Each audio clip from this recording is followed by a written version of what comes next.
Imagine करो दोस्तों, आप एक ऐसी जगह पर हैं जहां ना तो रोशनी है, ना हवा और ना ही कोई आवाज़।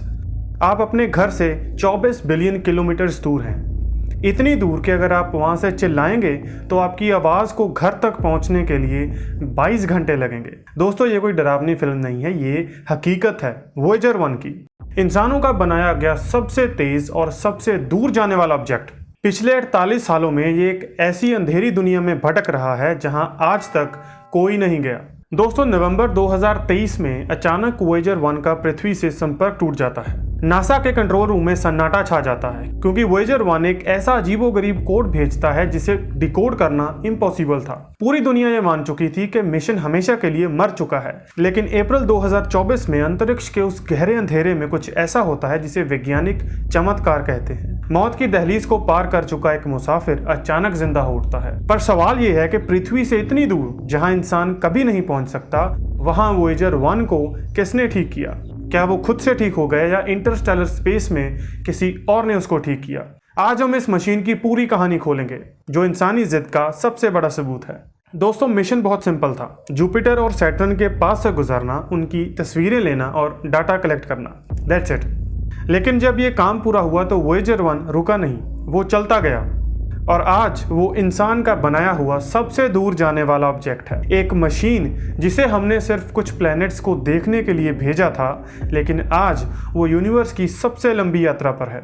इस हैरान कर देने वाली मशीन की नींव 1965 में रखी गई, जब नासा के एक युवा वैज्ञानिक गैरी फ्लेंड्रो ने एक ऐसी खोज की जिसने पूरी दुनिया के होश उड़ा दिए। उसने कैलकुलेट किया कि 176 ईयर्स में सिर्फ एक बार हमारे सोलर सिस्टम के 4 सबसे बड़े planets Jupiter, Saturn, Uranus and Neptune एक ऐसी स्ट्रेट लाइन में आने वाले हैं जहां सिर्फ एक स्पेसक्राफ्ट इन सभी के पास से गुजर सकता है और डाटा कलेक्ट कर सकता है, इमेजेस ले सकता है। इसे कहा गया था ग्रेविटेशनल स्लिंगशॉट, यानी प्लैनेट्स की ग्रेविटी का इस्तेमाल करके स्पेसक्राफ्ट को आगे फेंकना।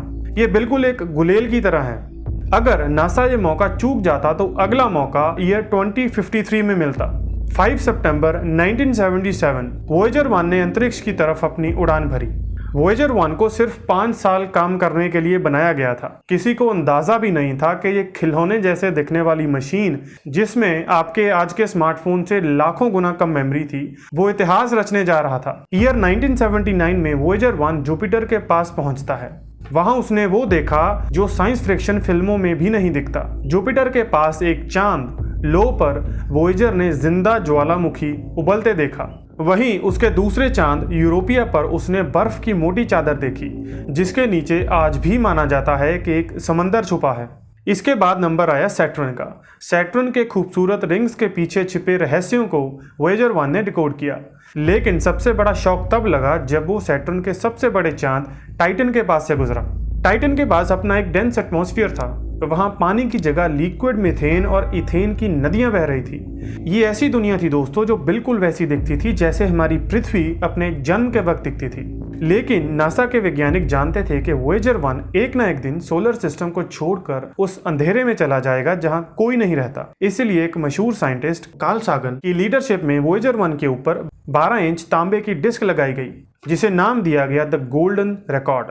दोस्तों, ये वो पैगाम है जो अगर किसी दूसरी सभ्यता यानी किसी एलियंस के हाथ लगा तो उन्हें पता चल जाएगा कि यूनिवर्स के कोने में इंसान नाम का एक जीव रहता है। इस रिकॉर्ड में पृथ्वी के जानवरों, जंगलों और समंदर की आवाज़ें हैं। 50 से ज़्यादा भाषाएं हैं, जिसमें हिंदी भी शामिल है, और इसमें हमारे महान संगीतकारों का म्यूजिक भी शामिल है। यह डिस्क अरबों साल तक अंतरिक्ष में सुरक्षित रहेगी, तब तक जब तक शायद पृथ्वी पर इंसानियत का नामो निशान मिट चुका होगा। 14 फरवरी 1990 वोयेजर 1 अपना काम पूरा करके सोलर सिस्टम के किनारे पर पहुंच चुका था। तब कार्ल सागन ने नासा से एक आखिरी जिद की। उन्होंने कहा, वोयेजर 1 के कैमरे को एक आखिरी बार घुमाओ और पृथ्वी की तरफ मोड़ो और एक आखिरी फोटो लो। 6 अरब किलोमीटर दूरी से वोयेजर 1 ने जो तस्वीर ली उसे इतिहास में पेल ब्लू डॉट कहा जाता है। कार्ल सागन ने कहा था कि इस एक बिंदु पर हर वो इंसान जिसे आप प्यार करते हैं, हर वो शख्स जिसे आप जानते हैं, हर राजा, हर गरीब, हर देशभक्त और हर भ्रष्ट नेता इसी धूल के कण पर जिए और मर गए। हमारी सारी बड़ी बड़ी बातें, हमारा घमंड यूनिवर्स के इस विशाल अंधेरे में सिर्फ एक छोटे से बिंदु तक सीमित है। 25 अगस्त 2012 वोयेजर 1 ने वो किया जो इतिहास में कभी नहीं हुआ था।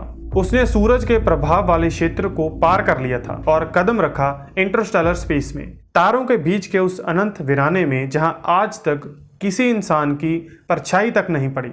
आज वॉयेजर 1 हमसे 24 अरब किलोमीटर से भी ज्यादा दूर है। अगर आज हम पृथ्वी से रोशनी की रफ्तार से कोई सिग्नल भेजें, कोई मैसेज भेजें, तो वॉयेजर तक पहुंचने के लिए उसे 22 घंटे से ज्यादा तक का समय लगेगा। लेकिन दोस्तों, वॉयेजर 1 की बैटरी अब धीरे धीरे खत्म होती जा रही है। इसके प्लूटोनियम जनरेटर्स हर साल कमजोर हो रहे हैं। साइंटिस्ट का मानना है कि अब कुछ ही समय में वॉयेजर 1 के सारे साइंटिफिक इंस्ट्रूमेंट्स हमेशा के लिए बंद हो जाएंगे। पृथ्वी से उसका संपर्क हमेशा के लिए टूट जाएगा। लेकिन संपर्क टूटने के बाद भी वो मरेगा नहीं। हमारी गैलेक्सी के चक्कर काटते हुए वो 40,000 सालों तक तैयार रहेगा। इंसान आएंगे और चले जाएंगे, सभ्यताएं बदल जाएंगी, लेकिन अंधेरे अंतरिक्ष में तैयार हुआ वॉयेजर 1 हमेशा गवाही देता रहेगा कि पृथ्वी नाम के एक छोटे से नीले ग्रह पर कुछ दीवाने रहते थे जिन्होंने सितारों को छू लेने की जिद की। दोस्तों, अगर आज से 1 अरब साल बाद किसी एलियन को वॉयेजर 1 का वो गोल्डन रिकॉर्ड मिलता है, तो आपको क्या लगता है वो इंसानों के बारे में क्या सोचेंगे? कमेंट में अपने विचार जरूर लिखें। दोस्तों, ये थी वॉयेजर 1 की कहानी। अगर आपको वीडियो अच्छी लगे तो लाइक करें, चैनल पर नए हैं तो सब्सक्राइब करें। मिलेंगे आपको अगली वीडियो में। नमस्कार।